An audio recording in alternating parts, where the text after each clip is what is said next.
Megan Rapinoe did an interview. I don't know if you know her. She's captain of the U.S. national soccer team. There's a lot of talk about soccer right now with the World Cup and all that. And she does this interview. If you know anything about Megan, Megan's fascinating. She, her is in the bio. The pronouns are in the bio on Instagram.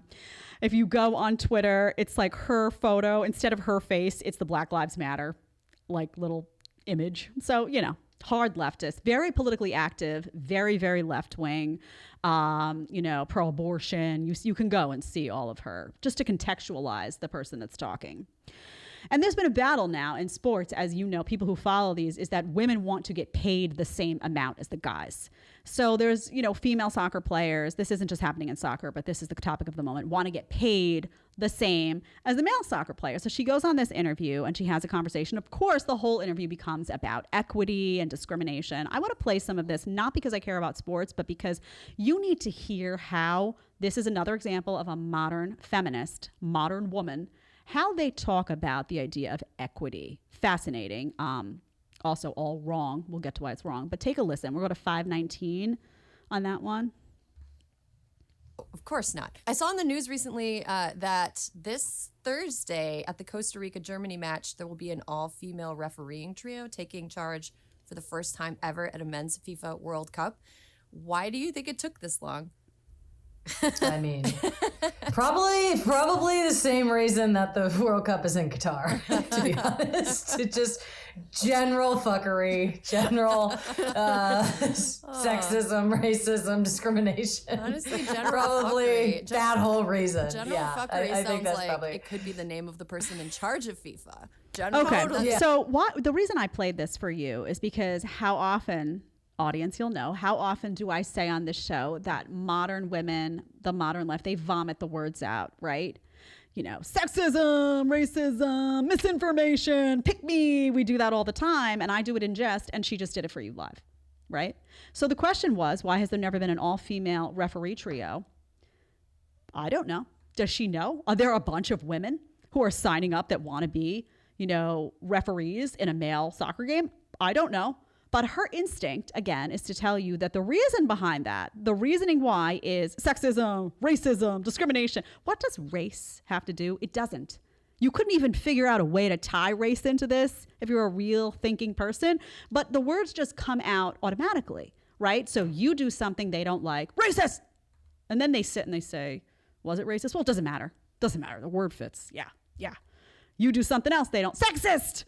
It's just like it's automatic pilot. This is how the robot culture works. They were fed something again, they swallowed it, and then they just vomit it out. So that is your daily vomit of hard left talking points thrown in your face with no basis, no proof whatsoever. And remember that this is all for the modern left, and modern feminists are a big part of the modern left. In fact, modern feminists, young women, that is your voting bloc. That is a big problem in this country right now.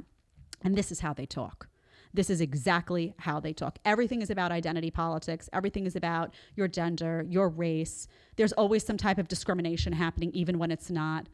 That is their go-to, their number one go-to, because they feel that if they say that, they can't lose, because someone will rush to appease them because that person won't want to get canceled, or that person won't want to get disparaged in media. So there's a rush to like appease someone who's shouting these things all the time.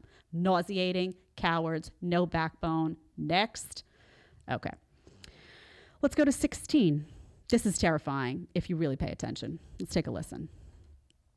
I always said that too. I'm like, you guys know this is not just like, it's just not going to end. You know, it's just going to end in us getting equal pay and you having to pay us moving forward. So they learned that the hard way. Okay. Bad bit of... That's all you need from her on there. So this is, you know, listen to the cockiness of it. You all know how this is going to end. We're just going to wind up getting the money. You know, whether we deserve to be paid the same as the men's team or not. And we'll talk about that in a second. This is how it's going to end. Why? Because they're going to place so much pressure, so much public pressure, that they feel that the organizations will just cave ultimately. Why? Because does the organization need them running around being like sexist, discrimination, going on the Today Show and GMA and crying about it and going on and on and on, woe is me? No, probably not. At some point, they probably will just cave. But imagine the cockiness of saying, that's essentially saying we can bully to get what we want, regardless of what it is. So now the question that comes up all the time is, why does the women's team make less? And it's actually quite simple. And I don't think it has anything to do with the fact that it's women. I really don't. But I would ask you, and I'm not a sports expert, how much money do the games bring in for the women's team? How many spectators are there? How much interest is there in the women's versus men's team? Do sponsorships roll in the same way for the women's and men's team? No, they don't. There is more public interest in men's sports across the board. We're talking about soccer today. We could be talking about basketball. We could be talking about any sport. There is just more interest in men's sports. As a result of that reality, that's just a cultural reality that exists. You don't have to like it. You don't have to love it. It just is. As a result of that, more sponsorships come to the men's sports. More people show up as spectators to pay to buy tickets for the men's sports. As a result, there is more money in the pot for the men's sports as a result of the cultural reality that there is more public interest in men's sports. That just is. I don't know how you change that. The culture would have to, more women would have to want to go watch women's sports. Women oftentimes don't want to go watch women's sports. And I'll tell you a story about this in a second. But that's just the reality. So it's not like, I don't believe that it's like a bunch of people sit in an office and they say, well, this is the women's team. And we have to get them in some way. We have to really harm them. So we are going to pay the men's team more and we're going to make them grovel. That wouldn't be smart business. What actually is smart business is they look at the numbers and they look at the stats and they look at the reality and they say, well, this is where all the action is. This is where the interest is.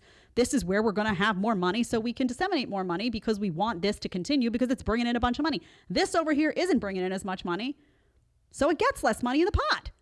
This is just basic economics, honey. Basic economics. Not socialism, not communism. This is the way that the free market works. End of story. If you want to watch the full episode, you're going to click right here. And if you want to ask me a question one-on-one, you want to do a one-on-one FaceTime with a group of your friends, whatever you want, you need to download Connect right now. Click right here and let's get talking.